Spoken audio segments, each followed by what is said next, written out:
Before Watchmen by DC Comics. Ozymandias.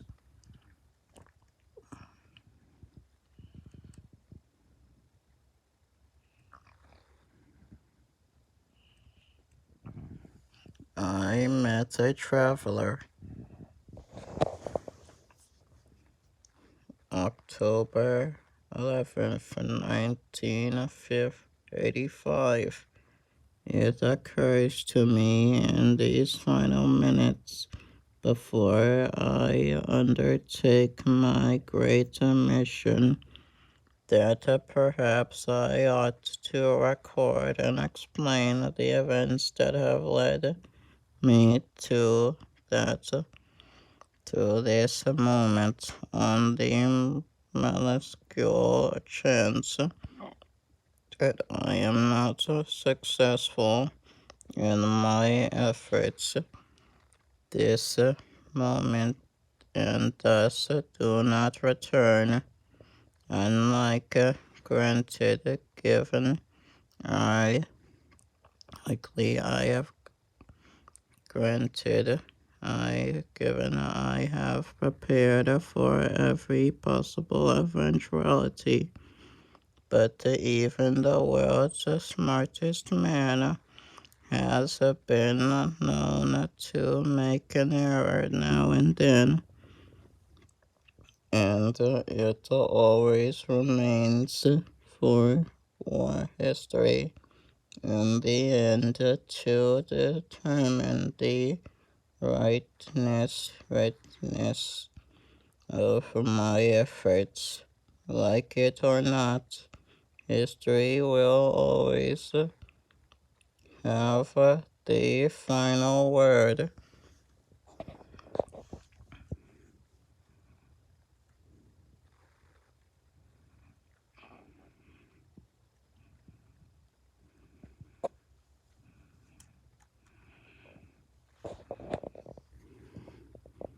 Yet, if one were to seriously consider it, I have already accomplished an extraordinary amount for one brief lifetime. I have accumulated more money than any one man could possibly hope to spend in several lifetimes. I have gone places scientifically that few have been able to follow and none have been able to duplicate. Haven't I, sweet Barbarastis?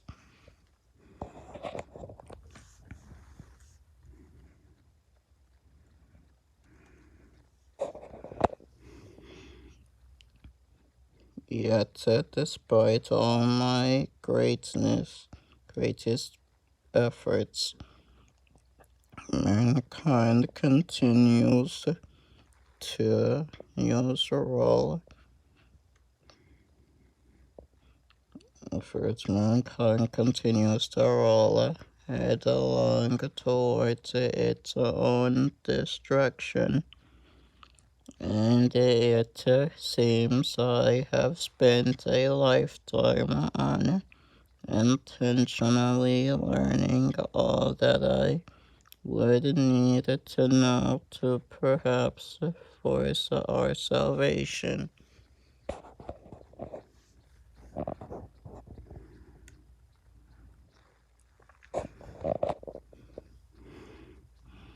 In late 1938, as the shadow of Nazism swept across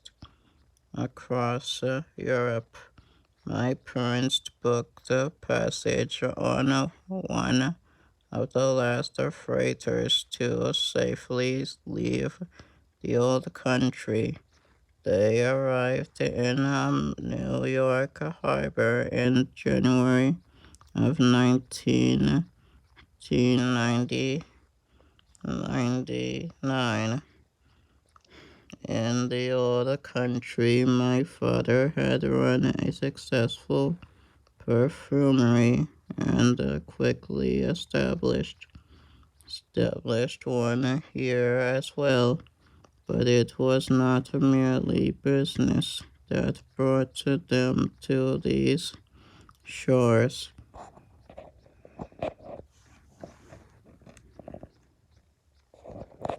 Shores. No, my father had determined to leave for America the same day he learned my sweet mother was pregnant with me. How else, after all, he reasoned, could I ever hope to become a president, unless I were born in the United States? And so I was, and was christened Adrian Veidt. Alexander after Alexander of Markanda, one of my father's childhood heroes.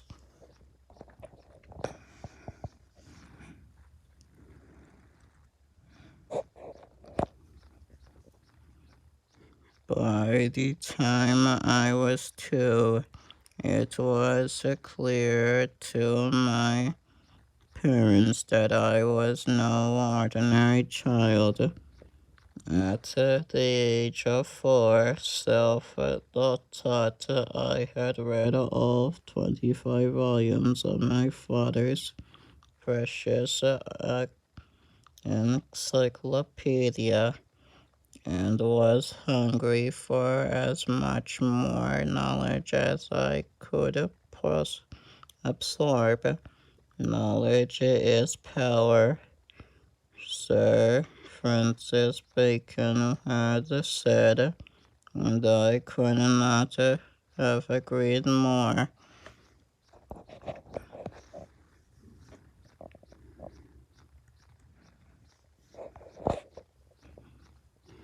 When I turned 6 and entered public school, I was given an opportunity test along to test along with all the other students, and scored so high above the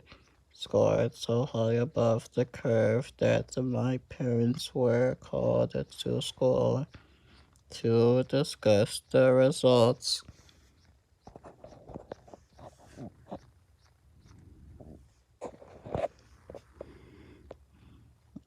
The principal told my parents that my test scores were so high as to be impossible, and insisted that I had somehow cheated. It took all my father's considerable powers of persuasion to convince her that the test results were only a fluke and would not be duplicated in the future.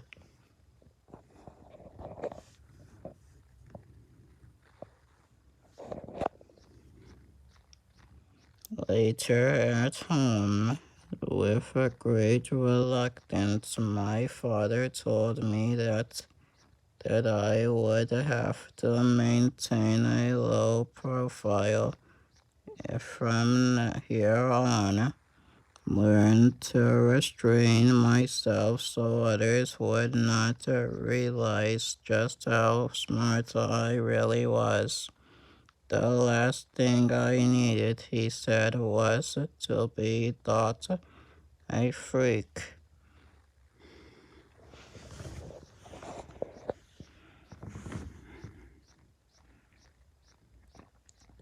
Father, it isn't fair, I said. Why must I be the one to hide my light under a bushel? The thing from outer space. Sadly, my boy, life is never fair. Fair, said my father as he stroked my silken hair. Silked hair. What matters is to get through it alive. Alive. Alive. I spent the next 4 years struggling to be as innocent, yes, as possible. I kept my grades average, participated in no sports, and made no friends. All I wanted to do was get through grade school unnoticed. But sadly, all that accomplished was to make me more of a target. Yo, Veidt, nice looking sandwich, and hand it over. Go away and leave me alone, Jerry. I'm eating. Not anymore, you ain't freak. From now on, your lunch is mine.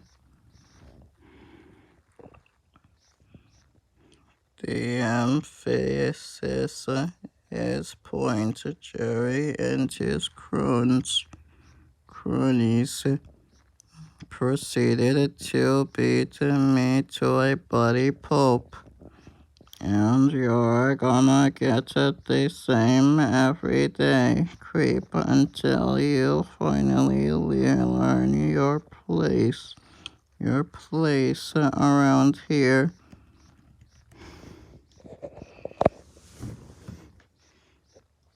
When I got home that day, bruised and battered, my father was filled with a rage I had never before seen. This is unacceptable. I will go to your school and speak to your principal about this. Thank you, Papa, but no, I must deal with this in my own way.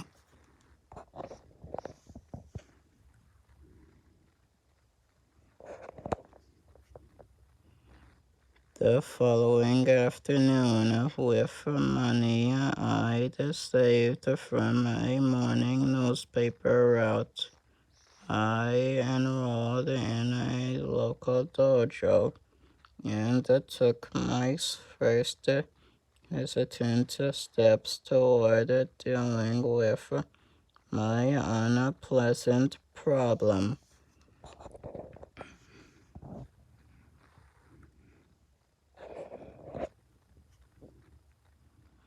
For the next several months, every day at lunch, the pattern repeated itself.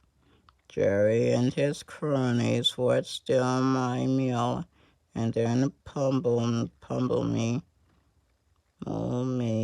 relentlessly as our teachers turned a blind eye.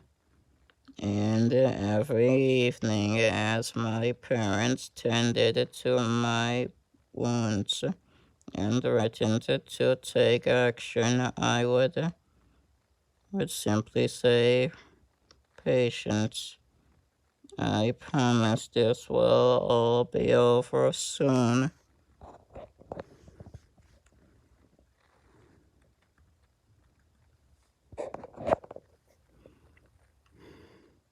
In less time than it had ever taken any other student, I graduated the dojo with honors.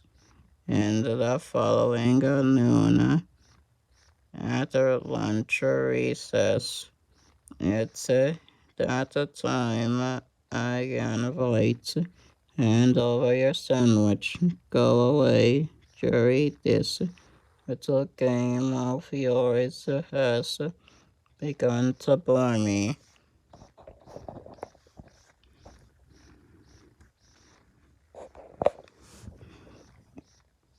Hey, this'll be over when I say it's over, freak. Uh, I am quite serious, Jerry. If you are wise, you will go away and stop bothering me. I will not warn you again.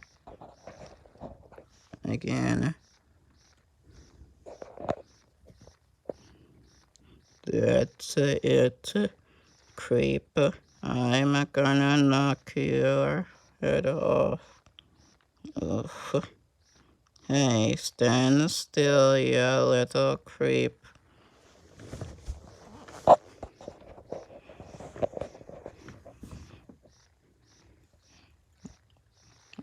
Now, that wouldn't be terribly smart, would it? If this is how you want, so be it. But do remember, you are warned.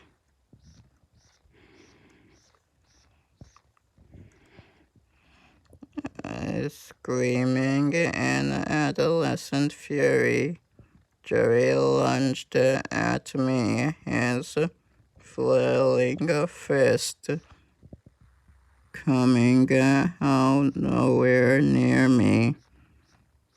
I slowed my breath as I'd been taught, focused all my energy and lashed out with my right foot, catching Jerry soundly along the side of his right kneecap and shattering it. Ugh.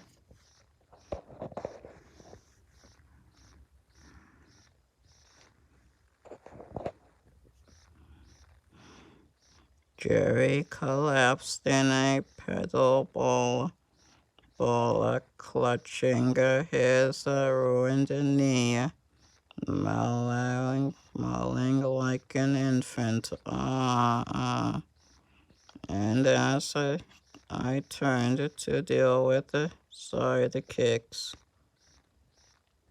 I found them making a record time running for the country border. The lesson had been learned.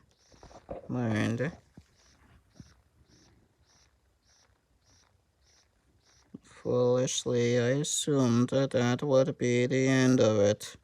I could not have been more wrong. I see no other choice, Mr. Veidt. I am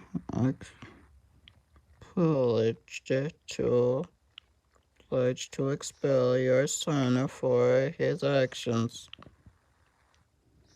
Sir, I did not start the conflict, but I was determined to finish it.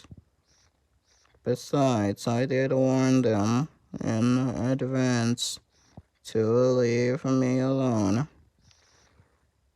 Still, young Jerry will never walk normally again.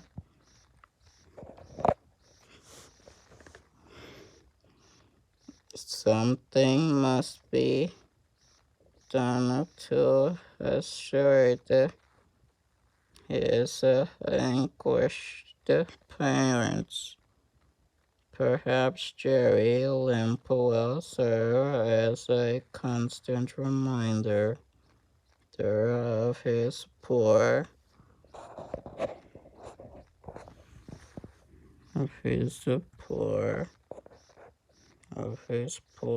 a constant reminder of his poor judgment in early life. One can only hope. Adrian, please. Now is not the time. Sir, I am not a wealthy man, but I am somewhat well off. I am certain there must be something in this school in need of repair. A new library, perhaps.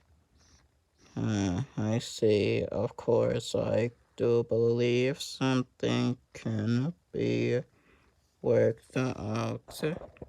Worked out. In fact, I'm certain of it, and thus I avoided expulsion, though not at me, though it not at me, that my father had been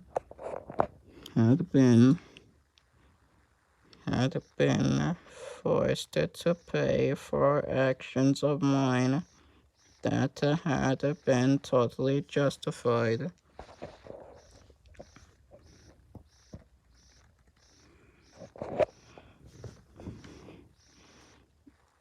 From that day forward, I stopped hiding my light under that proverbial bracelet. At the age of 14, with my proud parents watching, I graduated high school cum laude.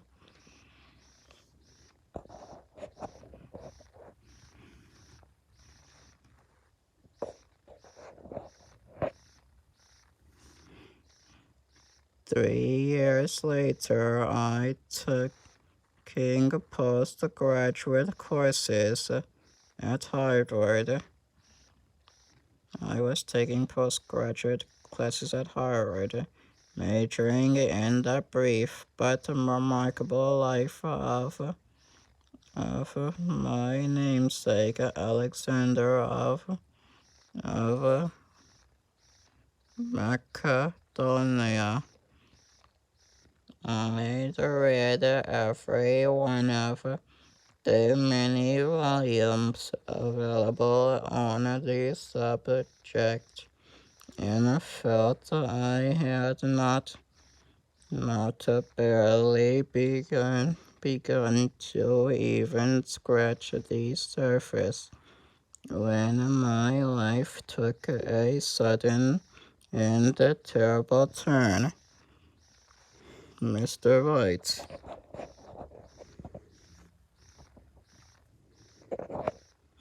Right.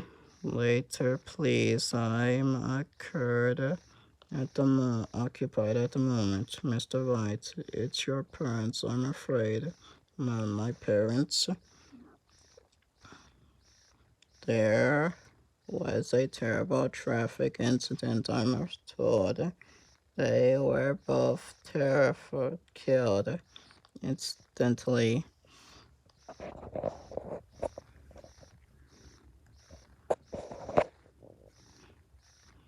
After the funeral, I found myself standing at a bizarre crossroad. Inheritance offered a lifelong idle luxury, and yet needing nothing. I burned with the paradoxical long urge to do everything.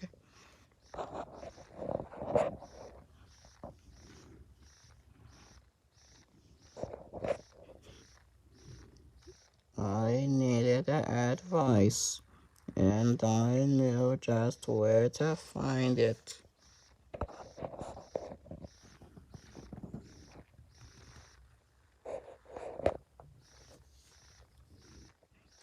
I spent the next few weeks in the antiquities wing of the local museum, standing before the bust of Alexander of Magna on display there.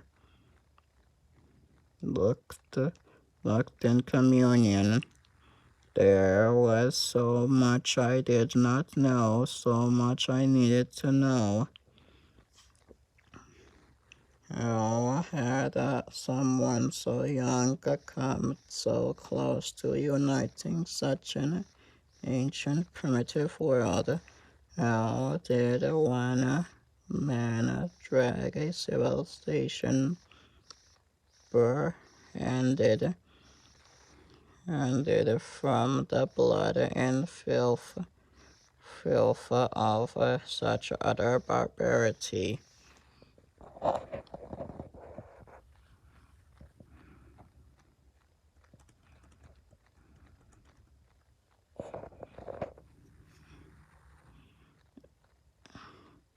For days my only answer was silence. Then a soft commanding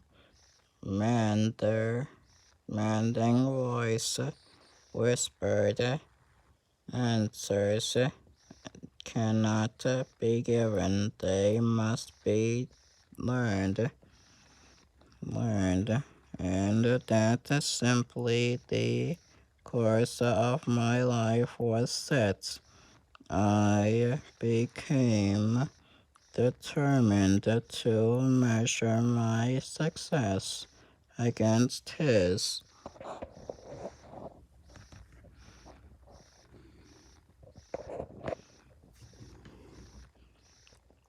Firstly, I gave away my inheritance to several worthy charities to demonstrate the possibility of achieving anything, starting from nothing.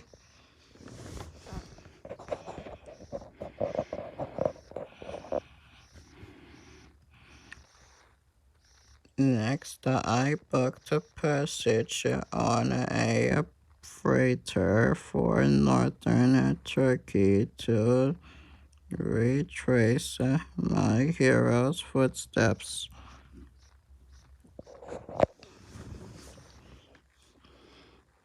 I thought I wanted to match his accomplishments, meant bringing an age of enlightenment to a benighted world. In truth, I think I just wanted to be able to have something to say to him should we ever meet in the Hall of Legends.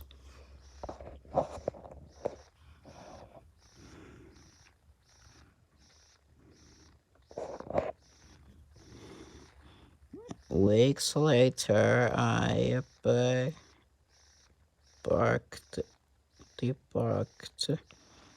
the freighter in a small port city along the Black Sea, the Black Coast.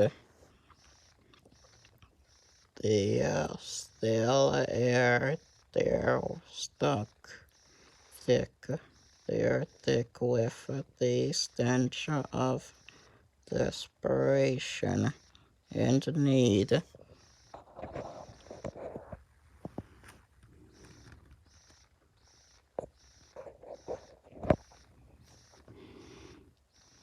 As I walked the filthy streets in search of some place to spend the night, I could almost taste the gnawing hunger forever a part of the ancient grime.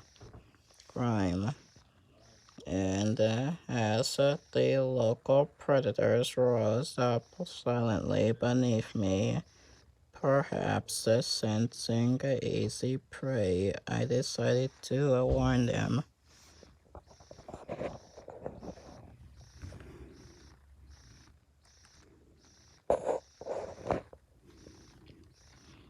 Don't even think about it, I said softly in my best Turkish.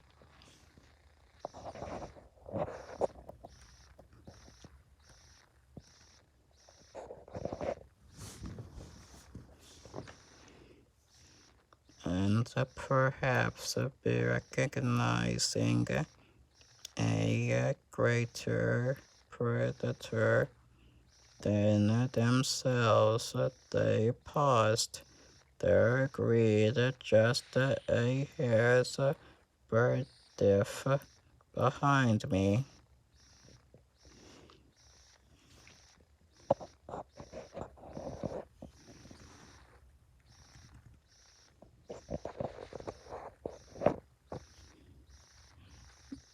Then it turned and slunk quietly back in the shadows for whence they had come. I walked on alone.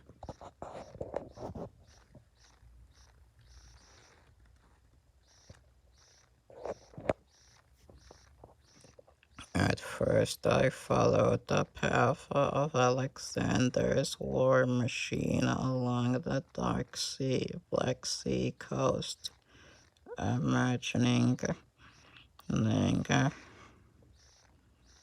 imagining his armies taking port after port, strangely before subduing Phoenicia. Phoenicia, yeah, he had struck north toward Gordanium, perhaps because of the challenge it presented. The ancient world's greatest puzzle lay there. I noted that could not be untied. Alexander simply cut it in two with his sword, literal thinking, even thing centuries ahead of his time.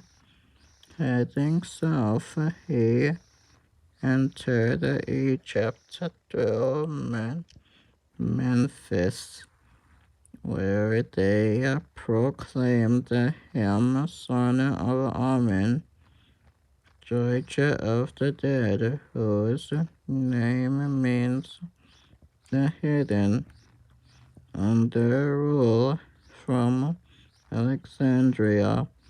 The classic culture of the great pharaohs was restored.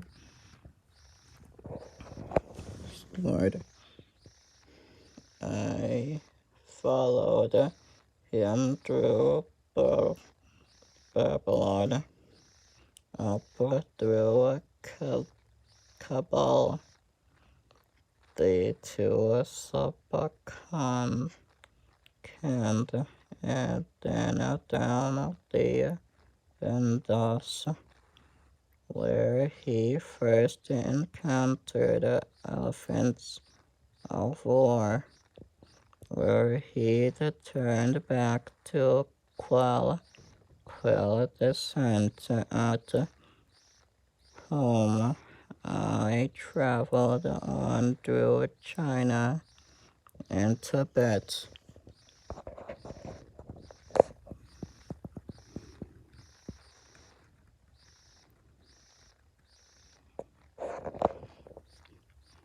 Alexander returned finally to Babylon to die of an infection aged 33, almost his ruined cigarettes. Cigarettes. I saw at last his failings. He had not united all the world, nor built a unity that would survive him.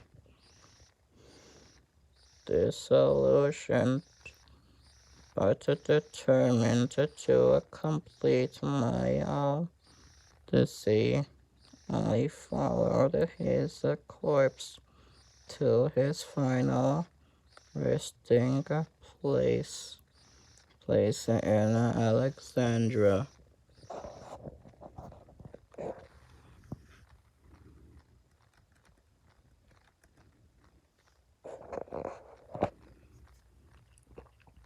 I should note that wherever I walked in Alexander's footsteps, I would take time to pause in my journey to improve my martial arts skills. They had served me well as a child, and I knew in my heart that I would have an even greater need for them in the years ahead, though even I could never have imagined just how much need.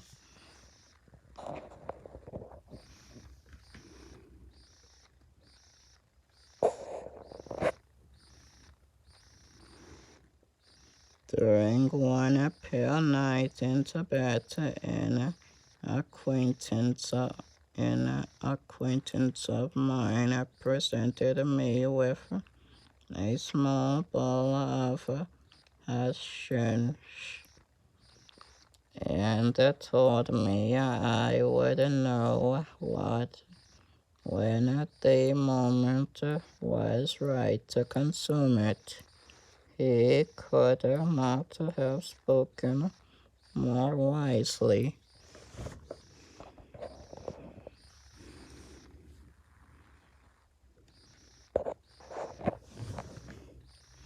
On my final night in the East, before returning to America, I heard a soft voice whisper my name in the wilderness.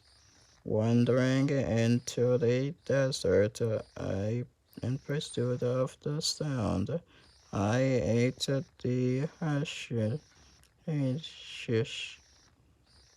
then proceeded to discard my clothing.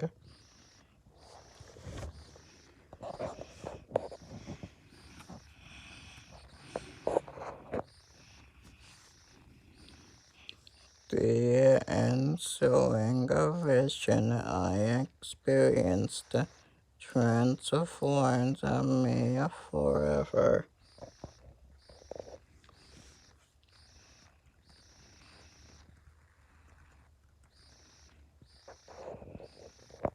Wading through powdered history, I heard dead kings walking underground, heard fierce sound through human skulls. Alexander had merely resurrected an age of pharaohs. Their wisdom, true immortality, now inspired me. And what intellectual magnificence their system inspired. Ultimately, seeking the universe's provoked from his white house of pharaohs. Eratosthenes, measuring the world using only shadows.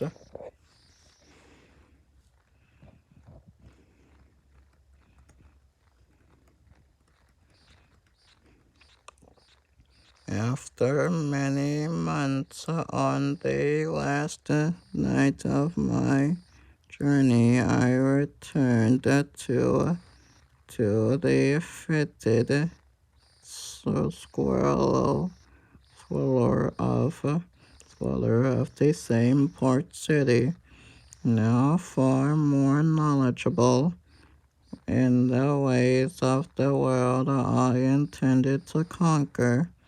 As I walked along a dock side, I could utterly smell them rising up beneath me.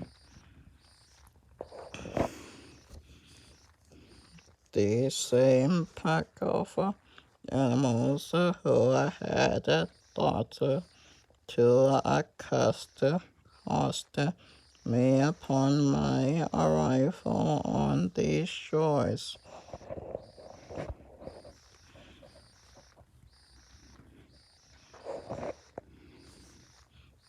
Still wearing the same tattered rags, still reeking of the same desperation.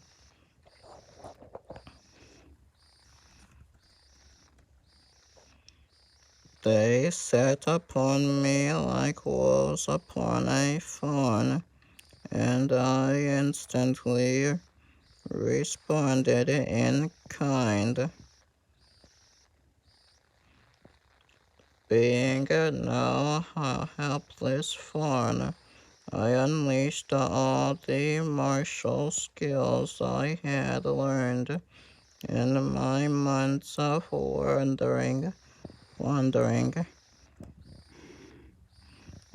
in moments they all lay broken and bloodied at my feet. I warned you to not even think about it.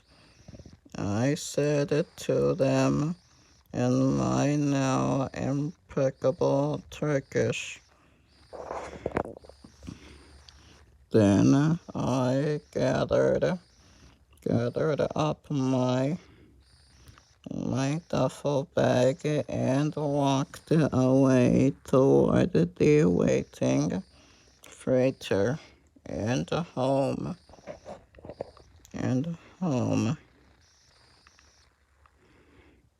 Weeks later, walking the streets of New York once again for the first time in years, I was struck by how similar it smelled the ports of to the ports of Turkey.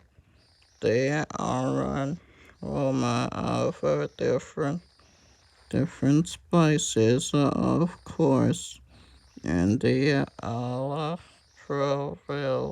pervading stench of carbon monoxide fumes, all masking the same sad smell of desperation. Eager to begin my new life, I stopped at a local newsstand and purchased a copy of the financial news.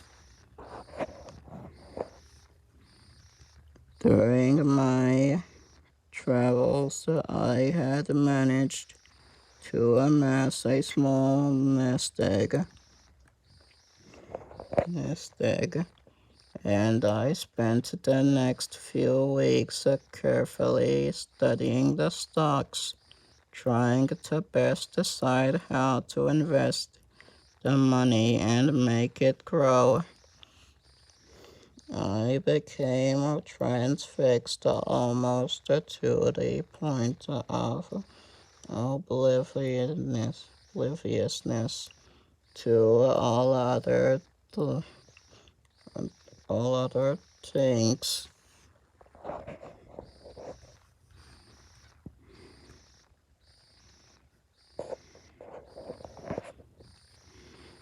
And then I met Miranda. Seat across from the available. Actually, I would prefer not to be distracted, miss.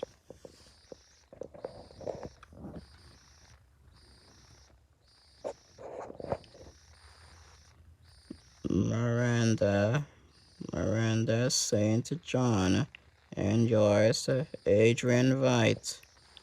I've watched you in here every day, day, for weeks, scrutinizing the stock pages. What exactly is it you're hunting for? The cornerstone of my fortune. As simply as that. It is when you understand what you're looking at.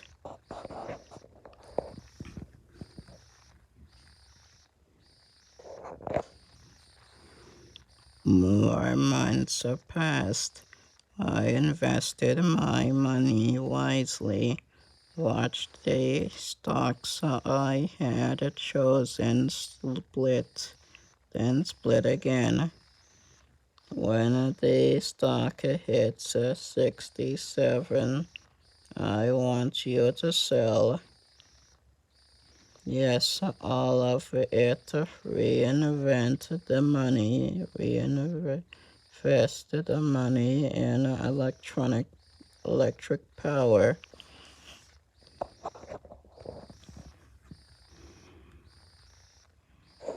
I've never seen anything like it.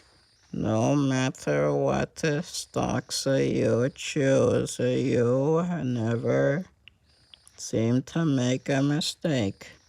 Mistakes are for the uninformed. I have goals to achieve, dreams to make come true.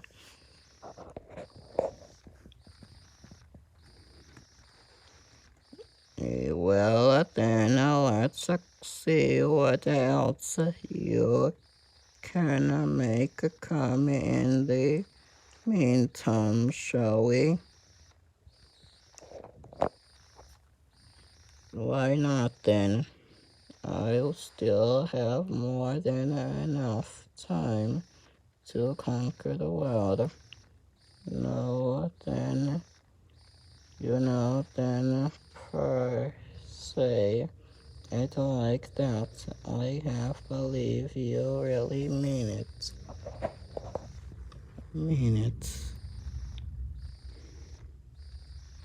Months later, he watched as work continued on the shining new tower designed to hold both my penthouse apartment and the corporate offices of my burgeoning business. It's magnificent, Adrian. It will serve from internet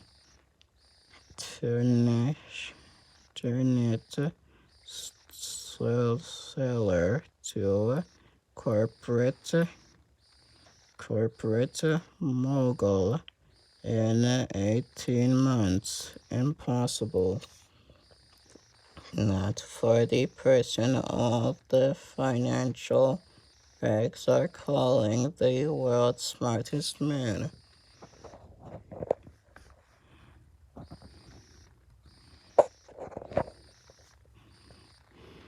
You've been busy every night for months.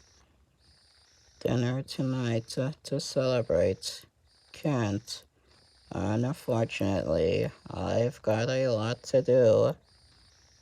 You can't build an empire by wasting time.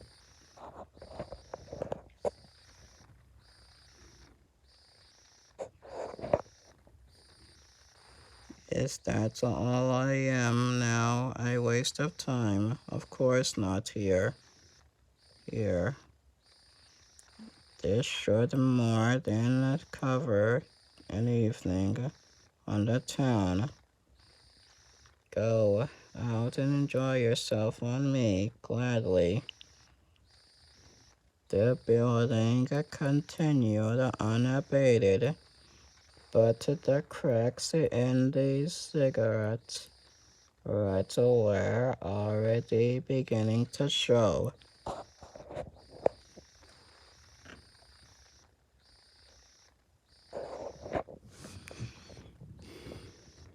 It took me no small amount of time to praise what must have happened next. Apparently, Miranda had found her way to one of the city's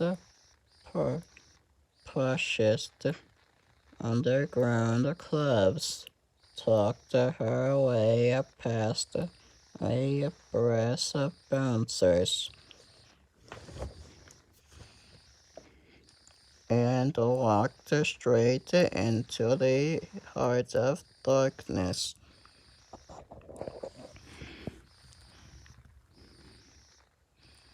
So who does a girl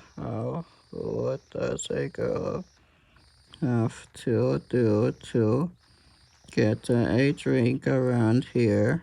Good evening, miss. First time here, I take it. I am Mullich, your host. Please, please, please come in and quietly. Come and sit with me and we can discuss all your options gladly. So exactly what sort of time are you looking for tonight? Frankly, the wilder, the better. I've got a lot of frustration and energy to deal with.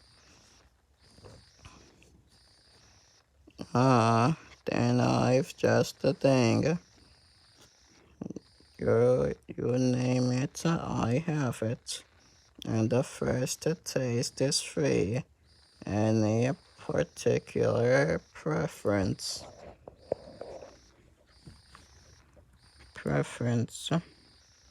Surprise me. I do not really recall what time I got home that night. So for history's sake I should, since that was the night my life would change forever. Miranda. She was sprawled on on our bed, apparently fast asleep, dead to the world. I thought, Miranda, I'm sorry for tonight. Tonight, I promise I will find some way to get up to you, Miranda. Then I turned on the light, only to discover to my horror just how right my assumption was. Miranda, dear God, Miranda, what have you done? Have you done?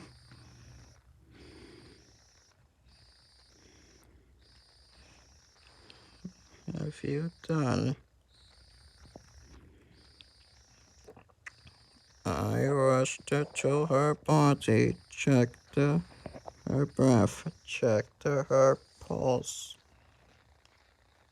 There was neither. She was cold, she was gone, and for the first and only time since the deaths of my parents, so many years before, I wept for what might have been.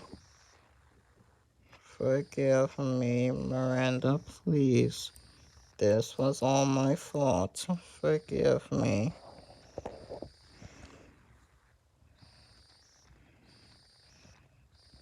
When I finally regained my composure minutes later, I reached for the phone to report Miranda's passing, then paused, studying the instrument in my lap, almost as if it were an alien object. Object, the last thing my thriving young company needed, I realized, was all the unintended bad publicity that would arise from Amanda's death. No, if this tragedy were to be righted, I reasoned I would have to do it myself. Isn't it that, after all, what Alexander would have done?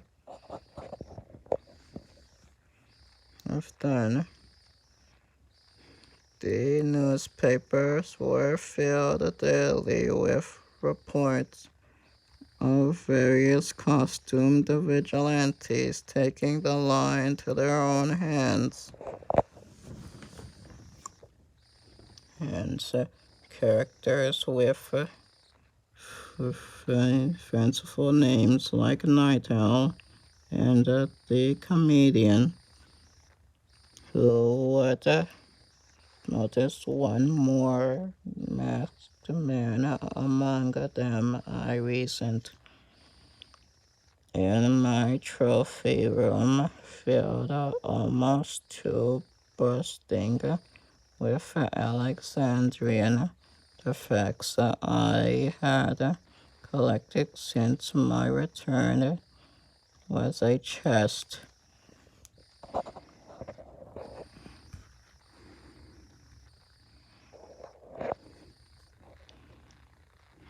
The chest contained a elaborate costume that I recently had made for a Halloween party later in the year.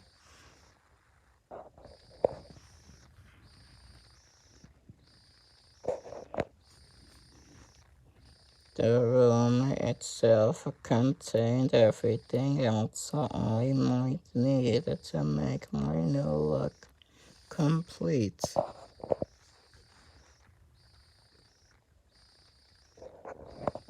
I wandered the room almost as if I was rummaging some thrift store, adding Alexander's golden gauntlet. Let's from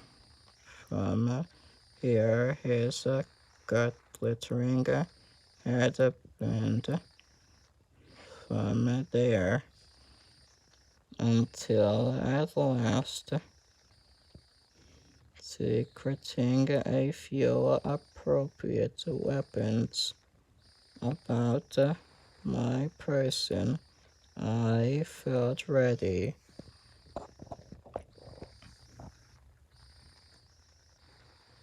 Whoever was responsible for supplying poor Amanda with the filthy drugs that had killed her had best where I thought